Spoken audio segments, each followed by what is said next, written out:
today, from U.S. Bank Stadium in Minneapolis, it's Week 10 of the NFL on EA Sports.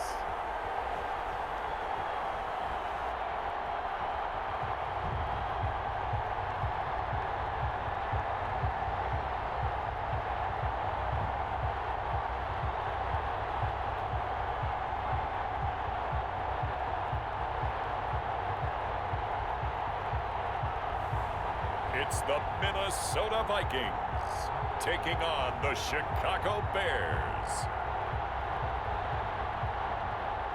Well, later tonight in November, snowfall is forecasted to hit the Twin Cities, but right now, calm outside, and of course, a calm day inside U.S. Bank Stadium in Minneapolis.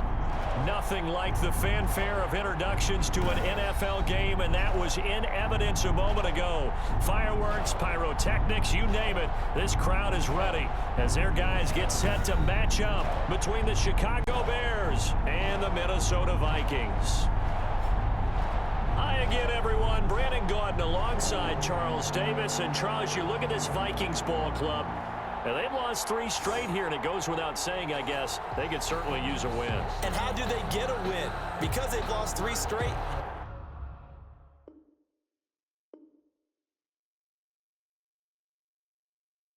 I think it's paramount that they get a fast, clean start to this game. Meanwhile, for our visitors, the Bears, they have certainly got it rolling of late. Winners of 6 in a row. And it's simple. The more you win in the regular season, the more likely you play at home in the postseason, and that can take you deep into January. Fielded a couple yards into the end zone. And he'll be brought down at the 28-yard line, so the decision to bring it out of the end zone gets him 3 more. Minnesota's offense and QB Kirk Cousins set to go here. And you've got to think that they've got to be feeling pretty fresh. You know, coming off of the open week, didn't have to play, right? Gives them a chance to rest up a little bit, heal some of those aches and pains, and excited about playing again. That really rekindles things a little bit. I want to see how they come out and establish themselves here early. And that bye week coming right where they want it, in the middle of the schedule. On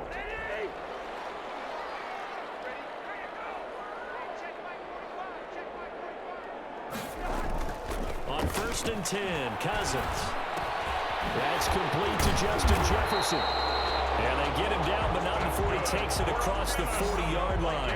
14 yards there on the first play from scrimmage. They've got good playmakers on the offensive side of the ball. I don't know what happened last week to really hurt their performance and hold down their production, but I would dare say that this week in practice, there's a lot of talk about how they're going to increase their proficiency. Yeah, that was a good start, getting the playmakers involved. You mentioned that to me pregame. That's what they did there. Yeah, I think a lot of people think the coaching staff really gets on them, and that's how they motivate them. Most of these guys are self-motivated. They have a lot of pride in their performance. That is incomplete. I think we'll see more of them trying to get him the football out of the backfield. They love what he can do in open space, and they believe that he creates mismatches they can exploit. They come up to the line now facing a 3rd and 10 after the incompletion. Here's Cousins. He's going to get this one down to Cook. And he will get this to the midfield stripe, but that's not going to be enough. He's a few yards short. That'll bring up 4th down. They wind up getting 8 yards, but they needed more than that. So much about this game is just understanding situations and then having to execute, isn't it? Guard the first down sticks. Don't let them get there. And they rallied and made the tackle. And he gets it away, a directional kick going toward the sideline. And no return here. Where will they spot it? They say just outside the 20-yard line.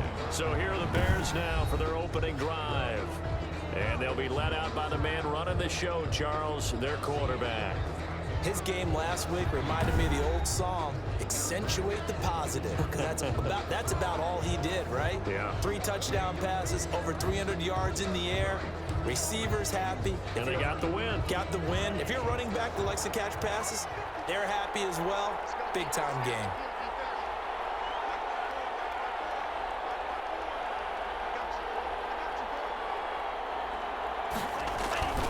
Now a play fake here on 1st down.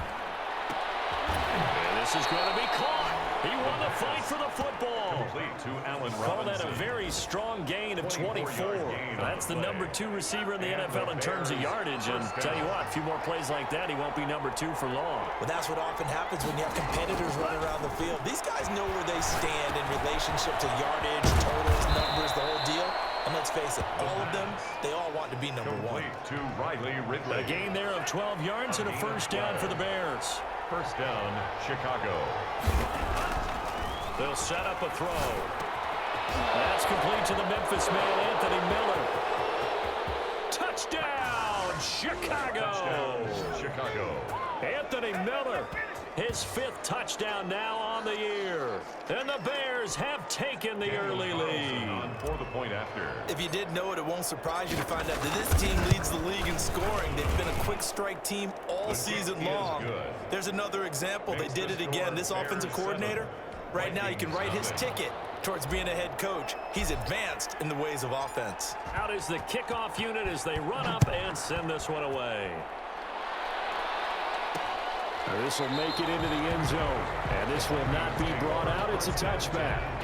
At their own 20.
The Vikings taking the field here for their second drive of the game. They punted last time they had it. What steps, Charles, you think they have to take to make sure they don't do that again? Well, let's just go to the football 101, the trade expression 101. Win first down. Make 5, 6, 7 yards on first down and make it a 2nd and 3, second and manageable. Keep accumulating first downs that way. Keep moving the football. You don't want to get behind the sticks because then the defense has the advantage. So quickly all the way up at the 40-yard line. Cousins gives way to Cook.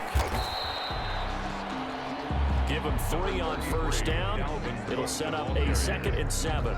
Well, that's just a pile of bodies there, and that's when you kind of find out who's a tough guy, right? Who can stand up and make a play. It was only a 3-yard run, but for both sides, they had to walk away from that feeling like, okay, I can stand up when the going gets tough in here.